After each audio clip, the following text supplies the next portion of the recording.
Kwei kwei, ani, bonjour, seko. Hello. Aikwe manitou nindigenakas, makwa duadem. Shabada bajwan nindinjaba, napani undayan. Welcome to Kokum's Corner.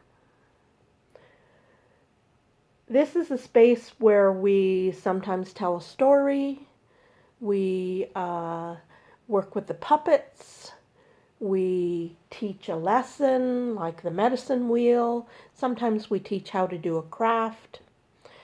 So today someone had asked me, why do we tell stories primarily in the wintertime?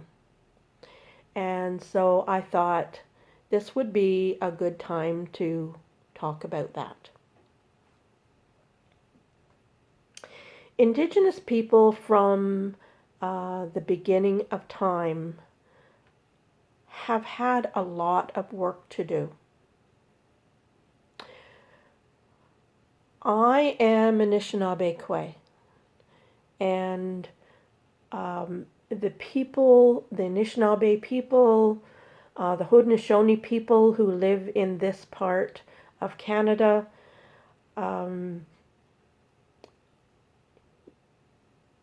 back in the beginning of time, since we've lived here, there haven't always been big box stores and Walmarts and Canadian Tire where we could just go and find our food and find our supplies. And so it would take us all year to gather food, to make relationships with people, to do our trading so that we could have things that weren't naturally in this part of the world, pipestone and wampum, things like that. And so we had a lot of work to do. Starting in the spring of the year, when we had all of winter things to clear out, to air out our homes, to air out our hides and our blankets, to start searching for fresh food in the way of fiddleheads and morels. We had trees to tap to make sweet water into syrup or into maple sugar that we could use for the rest of the year. Spring was a busy, busy time for us.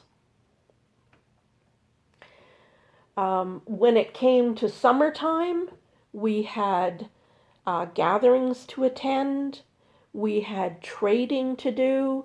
Maybe we would be the ones traveling to different parts of Turtle Island, or maybe we would be receiving people who had come with trade goods from other areas. There was always food to catch, to hunt. That food had to be dried so that it could be preserved and used for later in the year. And of course, whenever we are harvesting animals, then that meant we had hides to work on, we had leather to make, we had weapons to repair, all of those things that we did in the summertime when life was a little easier and we could go from place to place. Then we came around to the fall, to the autumn of the year, and we knew that the next thing was going to be winter. And so in the fall of the year, our duties included getting our homes ready for that cold weather season. It was also the time when we did the majority of hunting for larger animals, because the babies then by that time were old enough to live on their own, and so we could hunt the moose and the elk and the deer and the buffalo, um, and all of that food had to be prepared, uh, dried, stored. We had baskets that we needed to make. We had medicines that we needed to gather, so that we would have them on hand for the winter season. So all of that time, right from spring when the snow started to melt, around through the year until snow started to fall again, we were busy, busy people. Then came the winter. And as a Bear Clan woman, I understand that the bear looked for his den, and found that cozy spot and holed up for the winter out of the elements. And our people did that. Except when necessary, they would go out, um, maybe look for some fresh meat, because fresh meat is always welcome. Maybe cut a hole in the ice and get some fresh fish out of there. But primarily in the wintertime, we had the time. And so we were taught that the spring, the summer, the autumn, those were times for us to work, to make sure that we were ready for this cold season that was about to happen. And during that cold season, then was our time to relax a little bit, spend more time inside, maybe repair some clothing, maybe make some snowshoes, maybe make some new weapons. And those are the times when you're working with those kind of materials. Those are the time to tell stories. Those are the times to reminisce about, do you remember the time when I recall the time when this visitor came and taught us these things. This is the time when we would have an abundance of little ones and young people who would gather around and want to hear the creation story, want to ask questions about, why does the eagle have a hooked beak? Why does the turtle move so slowly?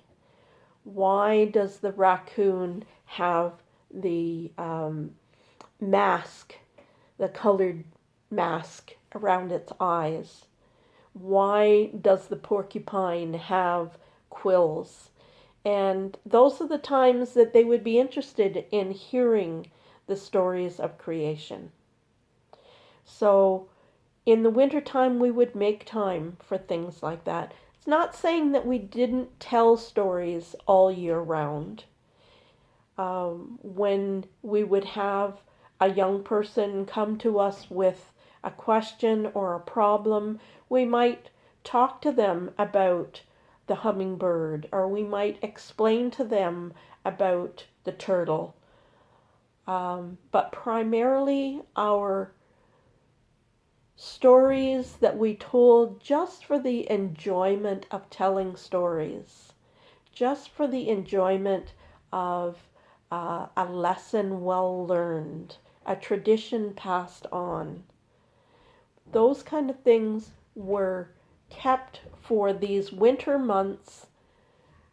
And when I look outside right now and I see the snow on the ground, it's the time that I want to gather with my people and remember the old ones and remember the stories that they told us.